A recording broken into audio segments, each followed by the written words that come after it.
ప్రముఖ దర్శకుడు శ్రీ భారతీరాజా గారు ఇవాళ ఉదయం పరమపదించడం మాకు చాలా పెద్ద షాక్కు. ఎందుకంటే మా పూర్ణోదయ సంస్థకి ఎనలేని కీర్తిని ఆర్జించి పెట్టిన సీతాకోకచిలక అనే దృశ్య కావ్యాన్ని ఆయన దర్శకత్వంలో మేము నిర్మించడం జరిగింది.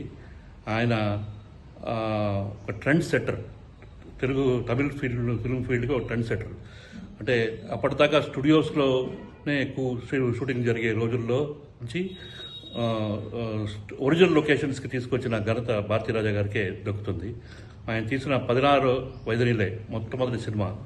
ఆ చిత్రం విడుదలైనప్పుడు మా సంస్థలో అసిస్టెంట్ డైరెక్టర్గా పనిచేస్తున్న వంశీ మమ్మల్ని తీసుకెళ్ళి ఆ సినిమా చూపించి తిరుపతిలో మన సంస్థలో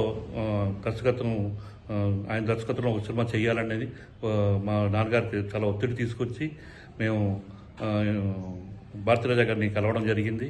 అలాగే ఆయనతోటి శంకరాభరణం తర్వాత అందరూ శంకరాభరణం ఎంత గొప్ప విజయం అయింది, దాని పెద్ద సెన్సేషన్ అయింది, దాని తర్వాత వచ్చే చిత్రం ఎలా ఉంటుంది అని అందరూ ఊహించే టైంలో నెక్స్ట్ సినిమా సీతాకోకచిలక చేయడం పెద్ద సాహసం అనిపించింది. ఆ రోజుల్లో అందరూ అన్నారు, ఏంటది అప్పుడేమో మ్యూజిక్తో చేసే, ఇప్పుడేమో లవ్ స్టోరీ అంటాం, కొత్త వాళ్ళు అంటున్నారు ఏంటని.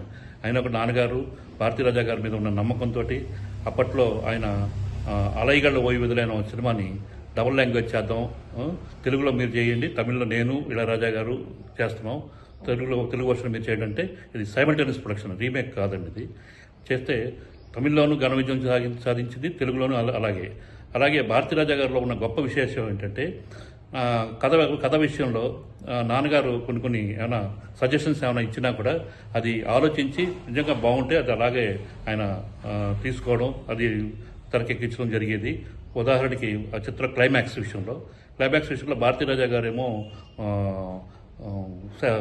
ట్రాజడీ ఎండింగ్ చేద్దామని, నాన్నగారు వద్దు దాన్ని హ్యాపీ ఎండింగ్ చేయాలి, ఇద్దరు 2 కులాలు పిల్లలు ఒకళ్ళొకళ్ళు ప్రేమించుకుని దానికేమో మనం అడ్డుకట్టుగా వేయడం కరెక్ట్ కాదు, దాన్ని మనం ప్రోత్సహించాలి అని చెప్పి దాన్ని అప్పటికప్పుడు డిస్కస్ చేసి దాన్ని ట్రాజడీగా తీసాం షూటింగ్.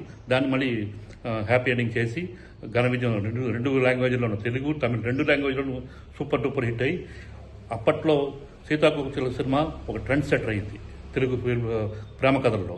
చాలామంది దర్శకులు ఇప్పటికీ ఆ చిత్రం ఒక ఇన్స్పిరేషన్ తోటనే మేము లవ్ స్టోరీస్ చేసామని చెప్పుకునే సందర్భాలు ఎన్నో ఉన్నాయి. అదేలాగా ఆ చిత్రానికి నేషనల్ అవార్డు, ఉత్తమ తెలుగు చిత్రం నేషనల్ అవార్డు వచ్చింది. అలాగే ఆంధ్రప్రదేశ్ నంది అవార్డ్స్లో చాలా నందులు, అలాగే ఉత్తమ దర్శకుడిగా, అలాగే సితారా అవార్డ్స్, అలాగే ఇంకా ఎన్నో సంస్థలు అవార్డ్స్ వచ్చినాయి. అలాగే రష్యన్ భాషలోకి డబ్ చేయబడింది ఈ సినిమా సీతాకోకచిలక.